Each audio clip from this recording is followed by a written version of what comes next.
All right, everybody, welcome back for another deep dive. Yeah. This time we're going to be taking a look at, We're going to Iran.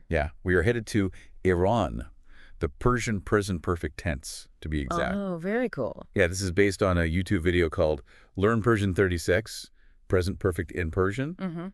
And it's by this guy, Majid. He's a language expert. Sounds good. And I'm kind of excited to see how this tense works because, every language has its own kind of way of looking at time, right? Absolutely. And the Persian present perfect actually gives us a really cool insight into how Iranians perceive completed actions. Yeah, okay, so you're already telling me it's cool. Yes. I'm intrigued. I'm in. But I will say, when I was looking at the video, it mentioned this thing about the stem of a verb. Yeah.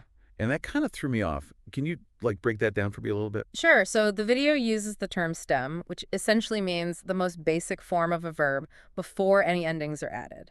Think of it like the root of the verb. You don't need to get too hung up on the technical jargon. I think it'll become clear with examples. Okay. Like, for example, if you are talking about cleaning your room, the past tense in formal Persian is otakam ratamiz khorde-im.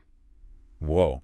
But in spoken Persian, you often just say otakam ratamiz khorde-im. Okay, so there's like a formal and an informal. Exactly. Okay, all right. And it's like how we use contractions in English Oh, to make things faster and easier. Gotcha. So Persian has like a relaxed side. Exactly. And this simplification in spoken Persian shows us that the emphasis is on the action itself, not so much on the precise grammatical form. Okay, I like that. I'm all about efficiency in language sometimes. Yeah, me too. Okay, so something else I noticed in the video was this phrase, tahala. Yes. Okay? It seems like this little phrase can unlock a whole world of conversation. Absolutely. What can you tell me about it? Tahala literally means until now or ever. And it's often used to ask questions about experiences. So, for example, the video gives examples like, have you ever traveled alone? Or have you ever been to Tehran? Wow. Okay, so tahala, little game changer right there. Right. I can already see myself using that to spark conversations if I'm ever in Iran. Yes. But it's interesting that the video uses those specific examples. Do you think those examples reveal anything about Iranian culture or values? Yeah, that's a great observation. The fact that they use have you ever traveled alone as an example might suggest that solo travel is more common or accepted in Iranian society. Right. Or perhaps it reflects a cultural emphasis on independence and exploration.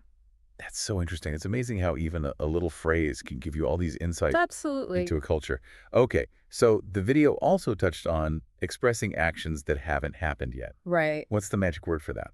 The word for that is hanus, which means still or yet. So like, for example, I haven't finished my homework yet. Or they haven't arrived yet. News. Got it. Okay. Now that seems pretty straightforward. But do you think there are ever situations where using hanus could be tricky or lead to misunderstandings, maybe in a formal setting? That's a really good question. Or when talking about something super important? Yeah, definitely. The formality of the situation really matters in Persian. Okay. So hanus might sound too casual in a very formal setting. Gotcha. But I think the bigger potential for misunderstanding comes from cultural differences and how we perceive time and deadlines. That's true. What one culture considers late, another might see as perfectly acceptable. Right. Yeah, that's a really good point. So it seems like overall the Persian present perfect tense is all about keeping things clear and simple, especially in everyday conversation. Exactly. And it's cool how that structure kind of reflects those broader cultural values around being direct and efficient. Absolutely.